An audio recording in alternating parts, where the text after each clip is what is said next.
നബിദിനത്തിന്റെ പേരിൽ ഞാൻ നബിയെ മോശമാക്കാൻ വേണ്ടിയിട്ട് എന്തെങ്കിലും കാര്യം ആ സമയത്ത് ഞാൻ ഉപയോഗിക്കാറില്ല. അത് ആ നബിദിനം ആഘോഷിക്കുന്ന മുസ്ലിങ്ങൾ, ഞാൻ നേരത്തെ പറഞ്ഞ സലഫി, ജമാഅത്ത് ഇസ്ലാമി, തബ്ലീഗ് ജമാഅത്ത്, ഇവരൊന്നും ഇത് ചെയ്യാറില്ല. ഇവരൊക്കെ ഈ നബിദിനത്തിനെതിരെ പറയുന്ന ആളുകളാണ്.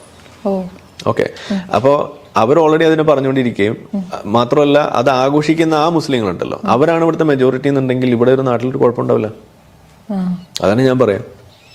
അവരങ്ങനെ അങ്ങോട്ട് പോയാനെ, അവരെ നമുക്ക് മാറ്റാനും എളുപ്പമാണ്. ഇപ്പോ വിദ്യാഭ്യാസം ഇവിടെ കൊണ്ടുവന്ന സമയത്ത് സ്ത്രീകൾക്ക് വിദ്യാഭ്യാസം ഹറാമാണെന്ന് പറഞ്ഞു നടന്നിരുന്ന ആളുകളാണ് ഇവിടുത്തെ സമസ്ത. പക്ഷെ അതേ സമസ്ത ഇന്ന് ഇവിടെ സ്കൂൾ നടത്തുന്നു. ഓക്കെ, മാളിയക്കൽ മറിയുമ്മ എന്നൊക്കെ പറഞ്ഞിട്ടുള്ള ഒരു ഉമ്മാനെ കുറിച്ചൊക്കെ കേട്ടിട്ടുണ്ടാവും. അവർ ഇംഗ്ലീഷ് പഠിച്ച ആദ്യത്തെ മുസ്ലിം വനിതയാണെന്നാണ് പറയാം. അവർ നടന്നു പോകുന്ന വഴിയിൽ നിന്ന് കാർക്കിച്ച് തുപ്പയും അവരെ ശപിക്കുകയൊക്കെ ചെയ്തിരുന്ന കാലഘട്ടമായിരുന്നു അവിടെ ഉണ്ടായിരുന്നത് കണ്ണൂർ ഭാഗത്ത്. അവർ 1930s സംഭവമാണ് ഈ പറയുന്നത്. അപ്പൊ ആ സ്ഥാനത്ത് നിന്ന് മാറിയിട്ട് ഇന്ന് ഇംഗ്ലീഷ് സംസാരിക്കുന്ന സമസ്തയിലെ വനിതകളെ ഇന്ന് നമുക്ക് കാണാം.